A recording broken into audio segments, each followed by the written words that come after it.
오늘도 미주교회협회 안교 교과방송에 오신 여러분을 환영합니다. 기도로서 오늘의 교과를 시작하겠습니다. 사랑의 아버지 하나님, 오늘도 주의 말씀을 연구하기 위해 저희의 삶을 이끌어 주셔서 감사합니다. 이 시간 주의 성령께서 말씀으로 저희를 깨우쳐 주시기를 간절히 간구합니다. 주시는 말씀을 겸손한 마음으로 받아 순종하며 살게 하여 주옵소서. 예수님 귀하신 이름으로 기도합니다. 아멘.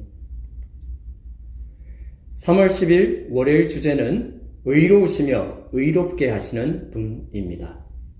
성경은 하나님의 아들이신 그리스도께서 이 땅에 오신 것에 대하여 이렇게 말씀합니다.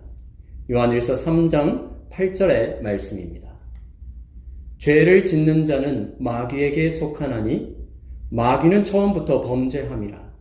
하나님의 아들이 나타나신 것은 마귀의 일을 멸하려 하심이라. 그러므로 예수님께서는 사탄의 권세를 깨뜨리고 그의 일을 멸하기 위해 이 땅에 오셨습니다. 하늘에서 시작된 선과 악의 대쟁투에서 그분은 온전한 승리를 거두시고 대쟁투의 종지부를 찍기 위하여 이 땅에 오신 것입니다. 그렇다면 예수님께서 어떻게 사탄을 멸하실 수 있었을까요? 히브리서 2장 14절은 예수님께서 어떻게 사탄을 멸하시는지를 묘사합니다. 자녀들은 혈과 육에 속하였음에 그도 또한 같은 모양으로 혈과 육을 함께 지니심은 죽음을 통하여 죽음의 세력을 잡은 자, 곧 마귀를 멸하시며, 참으로 역설적이게도 그리스도께서는 그분의 죽음을 통하여 죽음의 세력을 잡은 자 사탄을 멸하셨다고 합니다. 그렇다면 하나님께서는 왜 그렇게 하셔야만 하였습니까? 그 이유는 이 전쟁은 단순한 물리적인 전쟁이 아니라 진리와 거짓의 싸움이었기 때문입니다. 이 전쟁은 하나님에 대한 사탄의 거짓과 비방으로 시작되었고, 하나님께서는 자신의 의와 사랑을 통해 사탄의 기만을 드러내심으로써 이 전쟁을 종결지으실 것입니다. 그리고 바로 예수님의 십자가가 하나님의 의와 사랑을 온 우주에 보여주었습니다. 로마서 3장 25절 26절의 말씀입니다.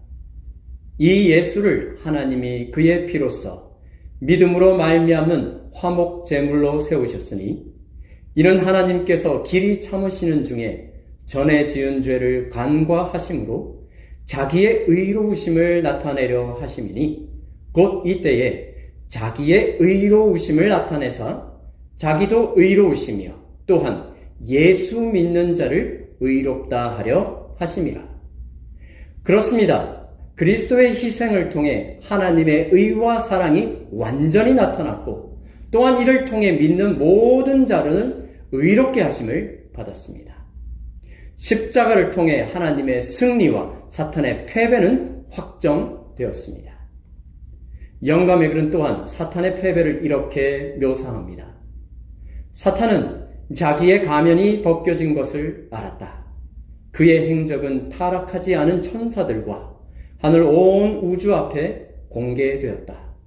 그는 살인자임이 판명되었다. 하나님의 아들의 피를 흘림으로써 그는 하늘 존재들의 동정을 더 이상 받을 수 없게 되었다. 결론적으로 하나님은 그리스도의 십자가를 통해 하나님의 의와 사랑을 궁극적으로 보여주셨습니다. 하나님은 항상 의로우시고 또한 그분을 믿는 모든 사람을 의롭게 하십니다.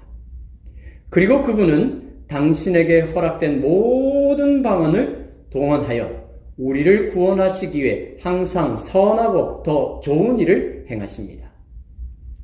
그런 믿음을 갖고 살아가도록 오늘의 말씀을 묵상하고 적용하는 시간을 갖도록 하겠습니다. 묵상을 위한 질문입니다. 십자가와 구속의 계획 가운데 하나님이 하신 모든 일을 묵상할 때 하나님이 하신 일은 어떻게 시련과 고난 속에서도 하나님의 사랑에 대해 확신을 줍니까? 하나님은 우리를 위해 독생자까지도 아끼지 않으셨습니다. 로마서 8장 32절의 말씀입니다. 자기 아들을 아끼지 아니하시고 우리 모든 사람을 위하여 내주신 이가 어찌 그 아들과 함께 모든 것을 우리에게 주시지 아니하겠느냐. 영감의 글을 이어 읽겠습니다. 우리를 향한 그분의 사랑은 어떠한 힘보다 강하다. 하나님께서는 그분의 아들을 내어주심으로 하나의 선물에 온 하늘을 담아 우리에게 쏟아 부으셨다. 하나님께서는 우리를 하늘집으로 데려가고자 하실 수 있는 모든 일을 다 하고 계신다. 이런 믿음을 가지게 되면 우리는 다음과 같은 아름다운 신앙의 고백을 할 수 있게 될 것입니다. 로마서 8장 28절입니다. 우리가 알거니와 하나님을 사랑하는 자, 곧 그의 뜻대로 부르심을 입은 자들에게는 모든 것이 합력하여 선을 이루느니라.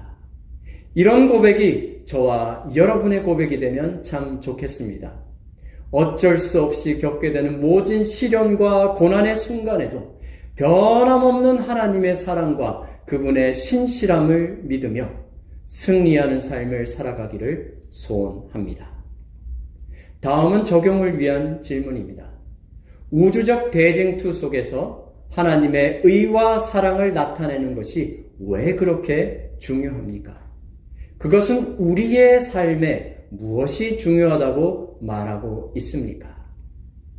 먼저 첫 번째 질문에 대해 지금까지 살펴본 내용과는 조금 다른 방법으로 생각해 보겠습니다. 하나님의 의와 사랑이 왜 그렇게 중요할까요? 시편 89편 14절의 말씀입니다. 의와 공의가 주의 보좌의 기초라. 인자함과 진실함이 주 앞에 있나이다. 성경은 하나님의 의와 공의가 온 우주를 다스리는 하나님의 보좌의 기초라고 선언합니다.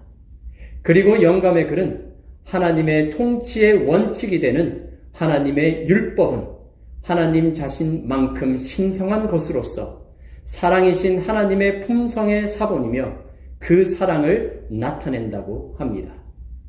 그러므로 결국 사탄의 비방으로 하나님의 의와 사랑이 왜곡되면 온 우주를 통해 하나님의 통치와 질서가 심각하게 도전을 받게 된다는 것입니다. 그렇다면 이것은 우리의 삶에 어떤 중요한 의미를 가지게 될까요? 하나님을 믿는 우리 각자의 마음은 그분의 나라, 곧 은혜의 왕국이 되어야 합니다. 또한 우리의 마음이 하나님의 나라가 된다는 것은 곧 하나님의 통치권이 우리 삶 속에 온전히 세워지는 것을 의미합니다.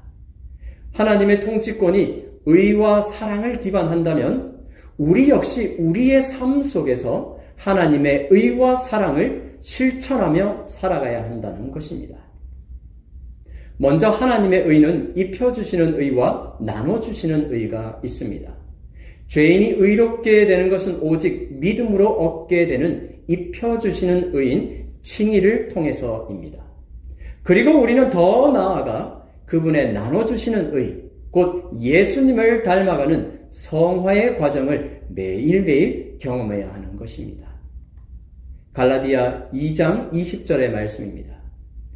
내가 그리스도와 함께 십자가에 못 박혔나니 그런즉 이제는 내가 사는 것이 아니요 오직 내 안에 그리스도께서 사시는 것이라. 이제 내가 육체 가운데 사는 것은 나를 사랑하사 나를 위하여 자기 자신을 버리신 하나님의 아들을 믿는 믿음 안에서 사는 것이라. 내 자아가 죽고 오직 그리스도께서 내 안에 사시는 삶, 얼마나 값지고 아름다운 삶입니까? 그런 삶을 살면 참 좋겠습니다. 온전히 그리스도로 살게 되기를 소원합니다. 다음으로 우리는 사랑을 실천하며 살아가야 합니다. 베드로전서 4장 7절 8절의 말씀입니다. 만물의 마지막이 가까이 왔으니 그러므로 너희는 정신을 차리고 근신하여 기도하라. 무엇보다도 뜨겁게 서로 사랑할지니 사랑은 허다한 죄를 덮느니라. 예수님의 재림이 얼마 남지 않는 이때에 교회 안에서 성도 간에 뜨겁게 사랑하는 삶을 살면 참 좋겠습니다. 서로를 아껴주며 용서하며 살면 좋겠습니다. 그렇게 살아갈 때 우리는 우리 가운데 하나님의 의와 사랑을 보게 될 것입니다. 하나님의 영광을 보게 될 것입니다. 다 함께 기도하겠습니다. 사랑의 아버지 하나님, 우리를 구원하기 위해 독생자 예수님을 이 땅에 보내주셔서 감사합니다. 십자가를 통해 의와 사랑을 나타내신 아버지, 저희도 하나님의 의와 사랑을 실천하며 살게 하여 주옵소서. 어떠한 상황 속에서도 낙담하지 않고 승리하며 살아갈 수 있는 믿음을 허락하여 주옵소서. 귀하신 예수님 이름으로 기도합니다. 아멘.